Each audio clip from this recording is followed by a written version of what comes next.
Proses sehat butuh konsistensi dan dukungan yang tepat. Kurangin makan lagi. So Yeah. caranya gimana? Bukan kita kurangin, tapi kita gedein mesinnya. I see. Jadi Pembakaran kalorinya, Pembakaran Dok. kalori digedein dengan makannya harus cukup. So Oke. I bilang biasanya ke pasien-pasien, dok makanku udah dikit. Justru kenapa kamu nggak turun? Karena kamu makannya terlalu sedikit. I see. Langsung tuh aku ubah, ya kan aku ubah tuh. Itu masa orang sih? langsung shock. Masa sih makan sebanyak ini gitu kan? Dan sering, aku biasanya memang kasih makan lebih sering. Ya supaya ya terkontrol tadi rasa laparnya kekontrol karena kita makan lebih sering. Nah tapi tergantung isinya apa tetap ya kita atur. Oke tetap kita bikin mending kamu makan nih 5 kali tapi total per day tetap defisit. Pokoknya kuncinya gitu kan. Kalau kita ngomongin diet untuk obesitas ya. Ya, Untuk obesitas intinya defisit kalori udah nggak ada kata lain. Nggak ada kata Mau lain. apapun yang kamu lakukan pokoknya hanya bisa terjadi jika terjadi defisit kalori. Oke, Once tidak terjadi defisit kalori ya nggak akan turun. nggak akan turun. Kesalahan-kesalahan umum yang terjadi di masyarakat kita perihal diet, selain makan lebih sedikit atau makan dikit itu apa aja, Dok? Oke. Mindsetnya kadang suka menyalahkan satu makanan dan mengagungkan satu makanan. Contohnya? Contohnya misalnya, dah dok aku udah gak makan nasi. Ya tadi yang kau bilang, Iya, udah gak makan nasi. Kayaknya nasi kita kasihan salah. banget, Kasihan bener. banget. Padahal mostly orang Indonesia, ya makanan kita adalah beras nasi.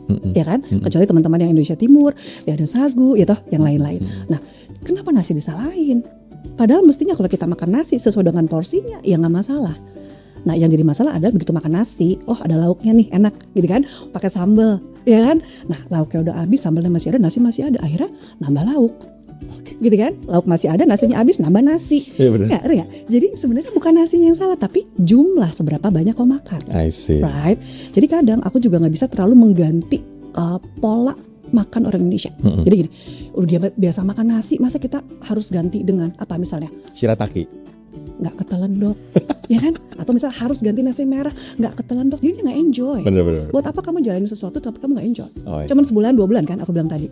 Atau diganti bahkan yang lebih ekstrim, misalnya dia harus ganti ke biji-bijian, ya quinoa lah segala macam yang orang bule makan. Iya. Karena kan dia Nggak bukan cocok habitnya dok lidahnya. dia, nggak bisa, berasa belum makan. Ya mending kau makan nasi sekalian, tapi jumlahnya diatur.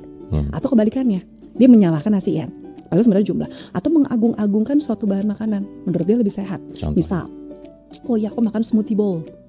Ya sempat hits ya. Betul. Smoothie bowl yang kamu bikin dengan buah-buahan, Yogurt. ya, tambahin yogurt, tambahin chia, nggak ada yang salah dengan itu. Tambahin buah-buahan, nggak ada yang salah dengan itu, boleh. Tapi jangan oke dengan aku makan ini aku lebih sehat dari ini, padahal belum tentu.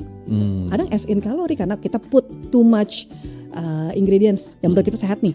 Oh walnut sehat, tadi ya kacang-kacangan baby sehat, tapi Bukan solusi instan, tapi bisa membantu rutinitasmu